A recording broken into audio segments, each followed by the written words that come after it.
Oi, pessoal! Hoje vamos falar sobre um tema bem complicado e até um pouco preocupante por parte das famílias, que é o diabetes mellitus.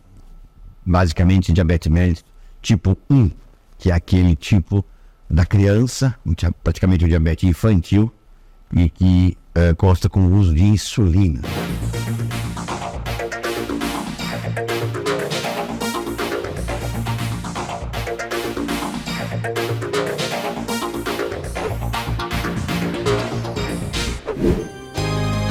Eu não sei vocês, mas eu, Dr. Júlio Dias, só confio vacinas com o padrão americano feito aqui em Dois Vizinhos, na Droga Mais. Vacinas de meningite, vacinas de varicela, vacinas da gripe, do resfriado, todas as vacinas para o seu calendário e sua criança ficar com a maior segurança possível. Droga Mais aqui em Dois Vizinhos é a melhor de todas. Na rua 28 de novembro, 261, centro de Dois Vizinhos. No telefone WhatsApp para você agendar sua vacina, 46999323322. Agende sua vacina com a doutora Fabiane Melotto Chiquela. Droga Mais, a melhor de todas do Sudoeste. A diabetes nada mais é diabetes mellitus do que um nível elevado de açúcar no sangue por falta de uma substância produzida no pâncreas chamada insulina. Em termos práticos, para você entender então o que é o diabetes, é assim, depois eu explico como que chega até lá. Imagina que você está num corredor de um hospital e cada quarto tem um paciente, um corredor comprido, é a porta de cada quarto, certo? E a porta de cada quarto não tem porteiro, ou seja, a porta está fechada, ou seja, você lá de dentro do teu quarto, você liga para a cozinha do hospital e pede comida, ou seja, o teu organismo inteiro, das células do corpo, avisa o cérebro que precisa de glicose, precisa da gasolina do nosso corpo, que é a glicose, para fazer a combustão. Então você liga para a cozinha e pede comida.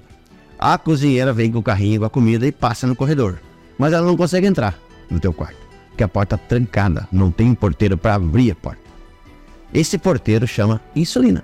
Então cada entrada da célula, nós temos um porteiro que abre a porta para a glicose entrar.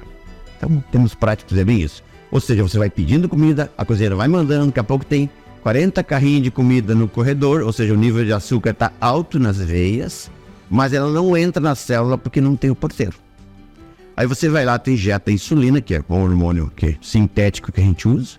Às vezes até se usava um misto de insulina de porco.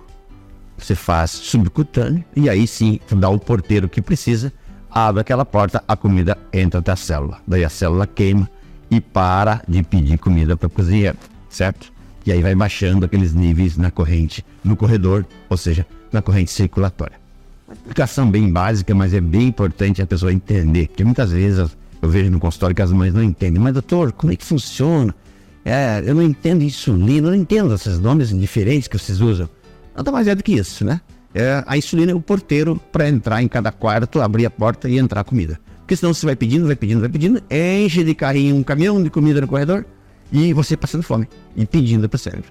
Esse caminhão de comida no corredor, ou seja, a glicose muito alta, começa a trazer problemas.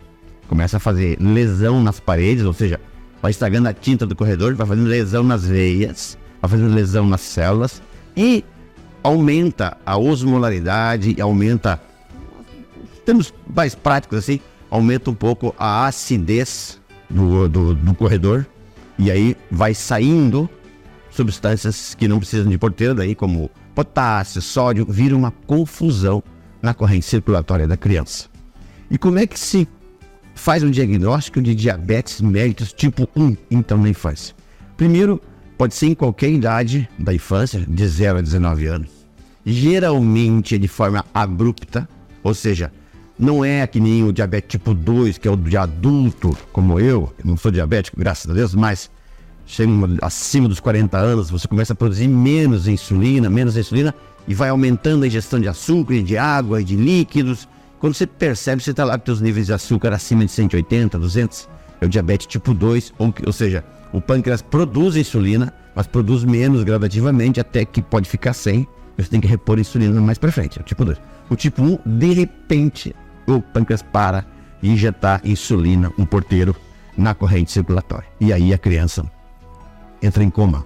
A grande maioria das vezes a criança chega comatosa na emergência, perdendo o nível de consciência, com um hálito ácido respiratório bem clássico, desidratada, murchinha e com taquipneia, né? A gente chega de longe, quem já conhece, já que nem eu que tem 31 anos de medicina, a gente já imagina que possa ser uma cetoacidose diabética, que é geralmente o primeiro sintoma da criança. E eu já peguei criança de 8 meses assim, 2 aninhos, 7 a 9 anos, muito comum, e o adolescentezinho de 11, 12 anos, tá certo? Então, diabetes tipo 1 nada mais é do que a parada quase que abrupta de produção da insulina pelo pâncreas. O nível de açúcar fica grande, fica alto na corrente circulatória, ou seja, no corredor do hospital, e a célulazinha, os quartos pedindo comida que não vem. E aí com isso vai trazer todo um transtorno dessa modificação na bioquímica do organismo, e o organismo tentando compensar e eliminar parte dessa acidez, começa a fazer esse hálito mais ácido, começa a fazer essa taquipneia para compensar, até que alguém perceba, pô, tá faltando insulina, não consigo mais tocar para frente desse jeito.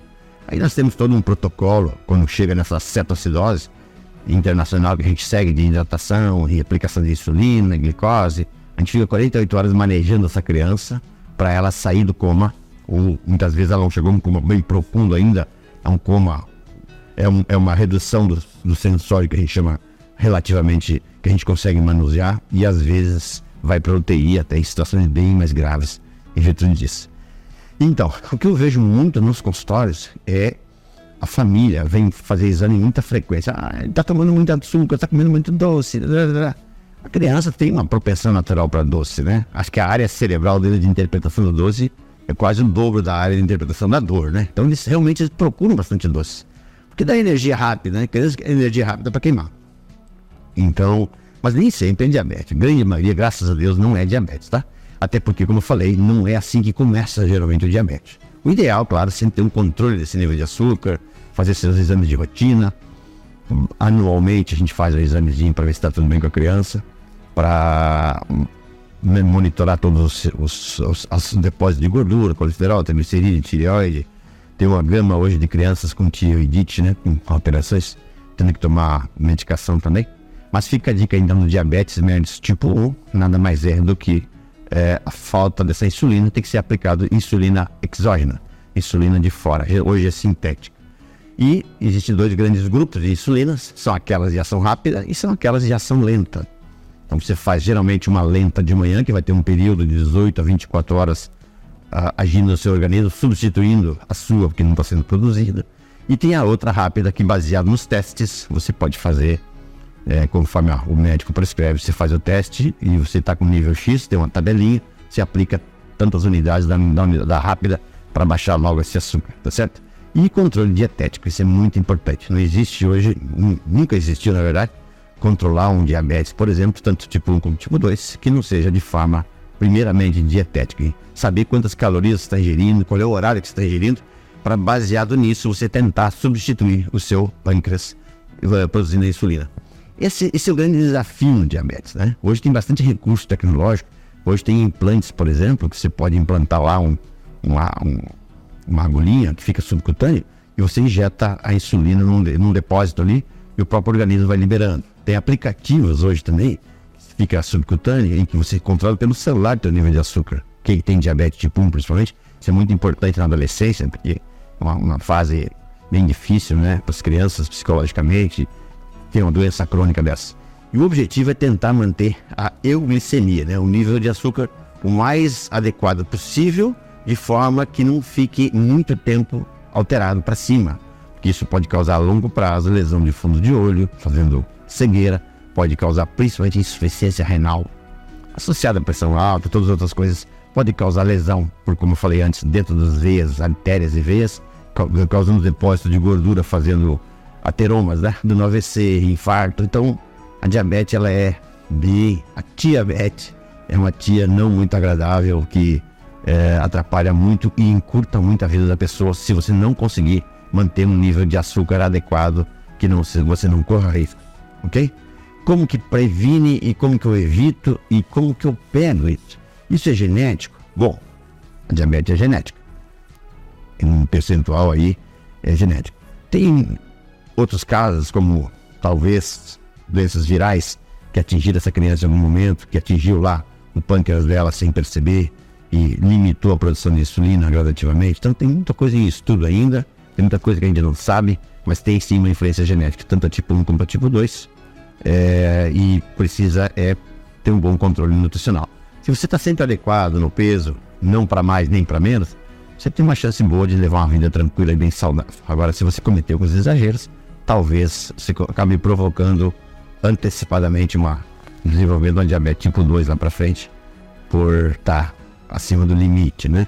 Lembrando que nosso corpo é uma máquina perfeita e que ela tem previsibilidade de fazer determinadas produções de hormônios, de coisas que a gente precisa, anticorpos, né? Algumas enzimas. Mas se você está muito acima do peso, se você está muito além do que precisa, o teu organismo ele acaba trabalhando no limite, não produzindo o que tu precisa. E aí essa falta de algumas coisas te proporciona uma cascata de doenças que pode repercutir lá na frente. Então, vida saudável é sempre importante. Exercício, alimentação adequada e uma boa saúde mental.